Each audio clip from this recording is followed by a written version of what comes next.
Halo pendengar kisah, selamat datang kembali di channel kami yang membahas kisah kriminal yang benar-benar terjadi di seluruh dunia. Kami berharap semoga kalian semua dalam keadaan sehat walafiat dan dijauhkan dari mara bahaya. Di dalam kisah kali ini, kami akan bercerita tentang sebuah kasus pengeksekusian yang baru saja terjadi beberapa hari yang lalu di negara Thailand, di mana ada seorang janda 3 anak dieksekusi oleh kekasihnya di rumahnya sendiri. Hari itu sebenarnya adalah hari yang membahagiakan bagi wanita tersebut. Namun secara tiba-tiba permasalahan sepele pun muncul dan akhirnya merenggut nyawa sang wanita. Apa yang sebenarnya terjadi dan bagaimana kronologi lengkap tentang kasus ini? Jadi beginilah kisah di baliknya. Di distrik Lom Khao, kota Bangkok, Thailand, tinggallah seorang wanita bernama Manao Naptapon Worasa yang berusia 30 tahun. Manao tinggal di sebuah rumah kontrakan bersama 3 putranya, dan yang diketahui salah satu putranya tersebut telah berusia 12 tahun. Sementara itu ayah dari ketiga putranya, yaitu seorang pria bernama Purin, tidak lagi tinggal bersama mereka karena Manao dan Purin sudah bercerai sekitar tahun 2017. Namun meskipun tidak lagi bersama, Purin masih sering mengunjungi rumah kontrakan Manao untuk menemui putra-putranya. Sesekali Purin akan membantu Manao mengantarkan putra mereka ke sekolah dengan menggunakan sepeda motor. Purin membonceng ketiga putranya pergi bersama. Sementara itu keluarga dari Manao, yaitu ibu, ayah, dan saudara-saudaranya tinggal di provinsi Nong Khai. Meskipun tidak lagi tinggal bersama, ibu Manao masih sering mengirimkan uang kepada putrinya. Dia merasa tak tega jika mengingat kalau putrinya harus membesarkan 3 orang putra seorang diri. Karena itulah dia selalu berusaha untuk membantu putrinya dan juga cucu-cucunya. Bagi ketiga putranya, Manao adalah seorang ibu yang penyayang dan juga perhatian. Manao selalu memenuhi kebutuhan semua putranya untuk memastikan kalau mereka tumbuh dengan baik dan juga layak. Tak hanya itu, Manao juga memperhatikan kehidupan akademik ketiga putranya. Dia selalu menasihati mereka untuk harus belajar dengan giat supaya bisa menggapai mimpi dan cita-cita mereka. Hal tersebut selalu diingat dengan baik khususnya bagi putra tertua Manao. Melihat sang ibu bekerja keras membanting tulang untuk memenuhi kebutuhan mereka, membuat dirinya merasa harus membalas semua itu. Dia belajar dengan giat dengan impian bisa membuat ibunya bangga suatu hari nanti. Selain itu, putra Manao juga melihat Manao sebagai ibu yang selalu melindungi mereka. Manao tidak pernah membiarkan siapapun menyakiti ketiga putranya. Jika terlibat masalah, dia akan mengurusnya seorang diri karena dia tidak mau menyusahkan putranya tersebut. Selain fokus membesarkan ketiga putranya, Manao ternyata juga telah memiliki seorang kekasih yang bernama Mongkol, seorang pria berusia 31 tahun yang bekerja sebagai tukang ojek motor. Manao dan Mongkol ini sudah menjalin hubungan asmara sejak tahun 2018 dan mereka sudah tinggal bersama sejak saat itu. Selama menjalin hubungan, Mongkol dan Manao seringkali bertengkar. Hal ini kerap kali disebabkan oleh Mongkol yang masih merasa cemburu dengan mantan suami Manao, yaitu Purin. Purin masih sering datang mengunjungi Manao. Setiap kali Mongkol marah, Manao akan menegaskan kalau Purin datang hanya untuk menjenguk putranya. Dia juga menekankan kalau dia sudah tidak lagi memiliki perasaan apapun terhadap Purin, sehingga Manao pun meminta Mongkol untuk tak perlu khawatir. Tetapi tetap saja, Mongkol terus meragukan kesetiaan Manao. Pertengkaran keduanya kadang berakhir dengan kekerasan. Pernah suatu ketika Manao masuk ke rumah sakit setelah bertengkar dengan Mongkol. Dia terluka parah dan perlu dirawat selama beberapa hari. Saat itu yang menemani Manao di rumah sakit adalah sahabat baiknya, yaitu seorang wanita bernama Kanpat berusia 28 tahun. Melihat Manao terbaring di ranjang rumah sakit seketika membuat Kanpat merasa sedih. Dia pun menyuruh Manao untuk segera putus dari Mongkol. Namun sayangnya, Manao tidak mendengarkan pendapat dari sahabatnya itu. Manao merasa kalau dirinya masih sangat menyayangi Mongkol. Selain itu, selama Mongkol tidak sedang merasa cemburu, Mongkol ini selalu bersikap baik dan romantis kepada dirinya. Mulai dari menemaninya berbelanja, membantunya mengurus ketiga putranya, atau sekedar mendengar cerita dari Manao.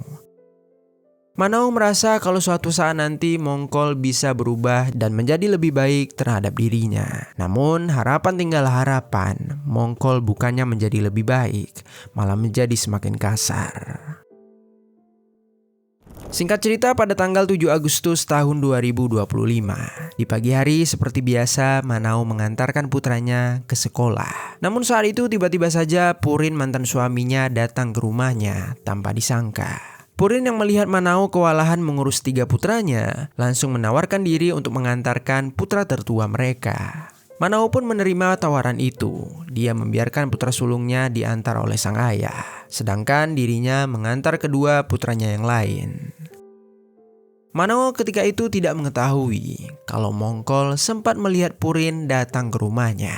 Dia mengamati keduanya dari dalam rumah. Melihat kedatangan Purin membuatnya merasa geram. Namun saat dilihatnya Purin dan Manao masing-masing pergi ke arah yang berbeda, emosinya pun seketika mereda. Dia menunggu Manao pulang dari mengantarkan putranya di rumah.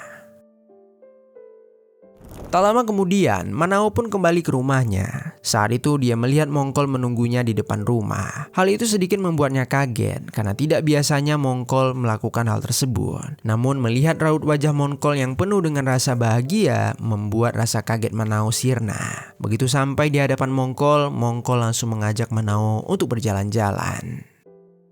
Manao mengiyakan ajakan Mongkol. Keduanya pun berjalan beriringan menyusuri gang rumah mereka. Mereka mengobrol sambil tertawa selama perjalanan itu. Ketika melewati sebuah warung kelontong, Mongkol menawarkan kepada Manao untuk membeli apa yang dia mau.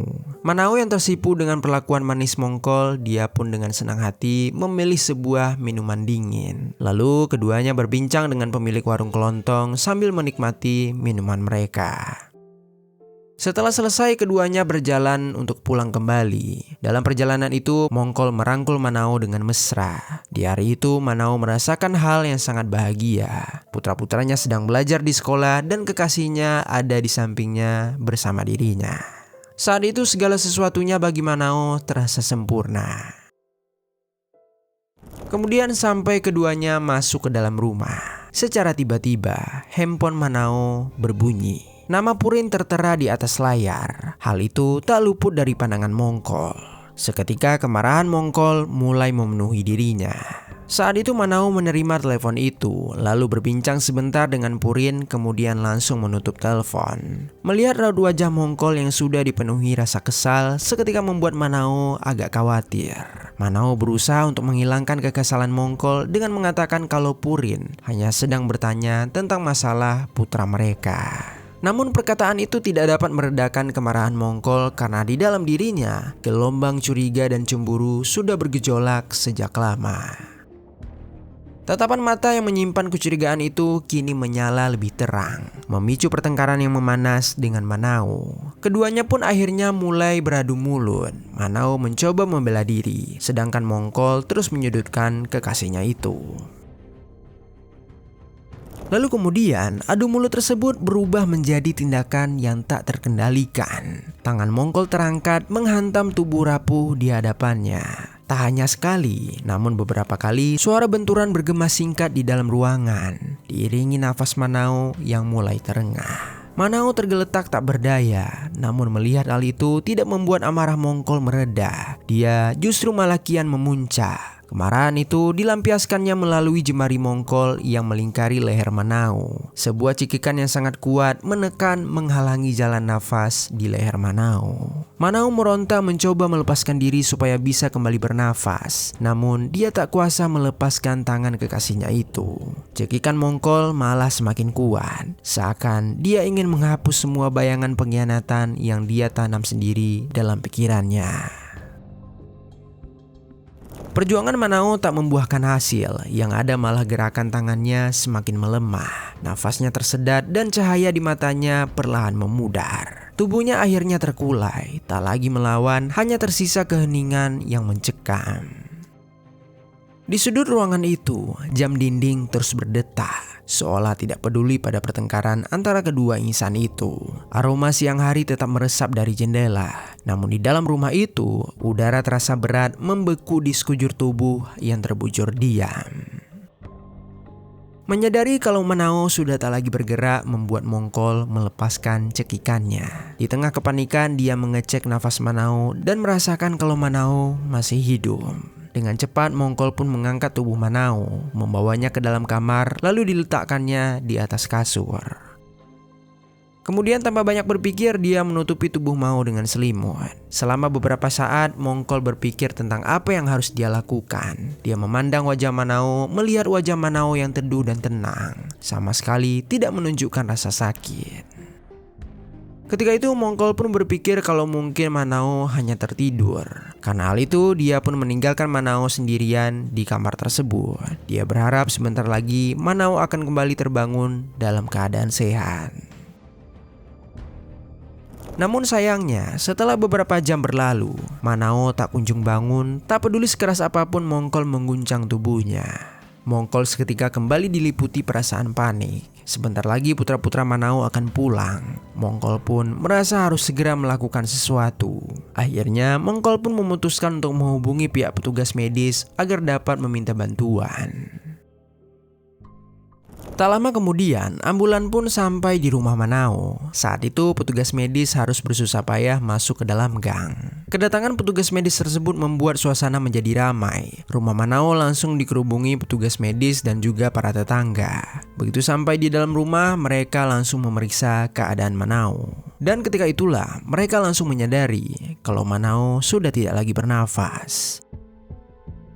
Mereka melihat luka lebam di sekujur wajah Manao dan juga luka bekas cekikan di leher Manao. Tanpa menunggu lagi, petugas medis pun langsung membawa Manao turun dari atas kasur untuk meletakkan dia di atas lantai.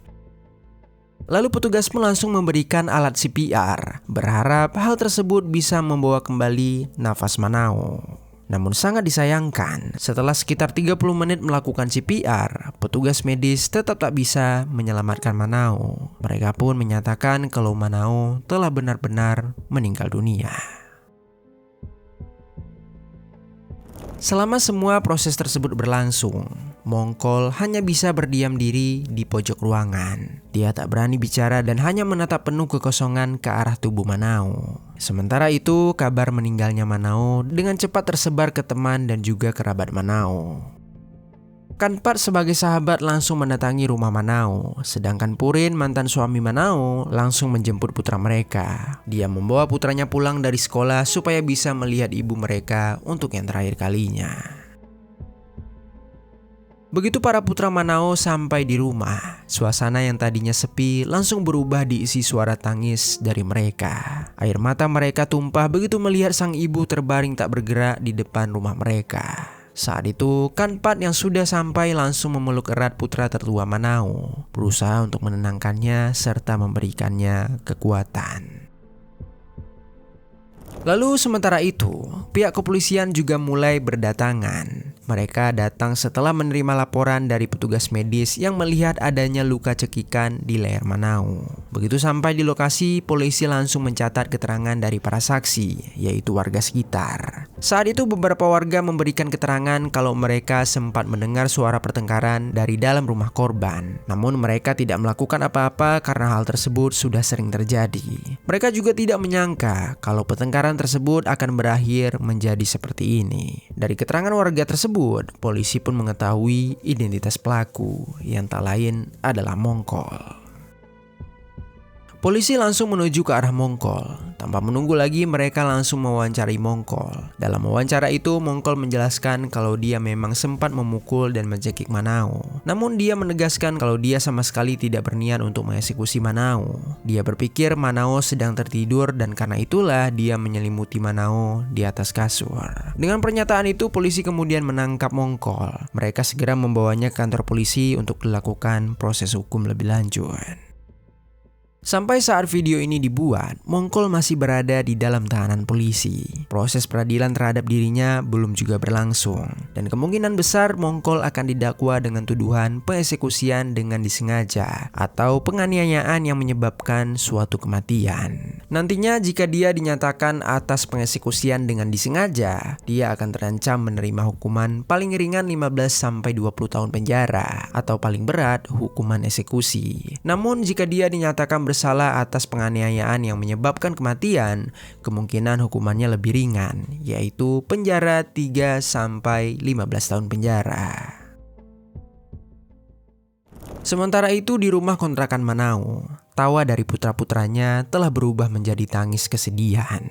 Keluarga Manao berkumpul mendampingi putra-putra Manao. Di rumah itu kini hanya tersisa foto-foto Manao yang masih tergantung di dinding, menatap dengan senyum yang membeku dalam bingkai, seolah tak menyadari kalau waktu baginya sudah berhenti. 3 anaknya yang dulu selalu mendampingi sang ibu, kini hanya bisa memeluk satu sama lain dalam kehilangan yang terlalu besar untuk usia mereka. Keluarga korban masih bergulat dengan rasa hampa. Kenangan akan Manao tersisa di setiap sudut rumah mereka. Mulai dari kursi tempat dia biasanya duduk, cangkir yang tak lagi digunakan, dan pakaian yang masih tergantung seakan dia akan kembali kapan saja ke sana. Rasa duka itu menyusup ke setiap detik, membuat hari-hari terasa panjang dan juga berat. Seandainya kejahatan itu tidak pernah terjadi, Manao mungkin saja masih mengantarkan anaknya ke sekolah pagi ini, masih menyiapkan makanan malam untuk keluarganya, masih mengirimkan pesan singkat kepada saudara-saudaranya tentang hal-hal kecil yang membuat mereka menjadi tersenyum. Kehidupan mereka mungkin masih tetap berjalan di jalur yang sederhana namun penuh arti. Tetapi kenyataan sudah berubah. Satu ledakan amarah telah memutuskan sebuah kehidupan dan meninggalkan luka yang takkan pernah benar-benar sembuh. Kini yang tersisa hanyalah keheningan yang membungkus rumah tersebut dan doa-doa dalam hening dari para hati yang merindukan sosok yang tak akan kembali.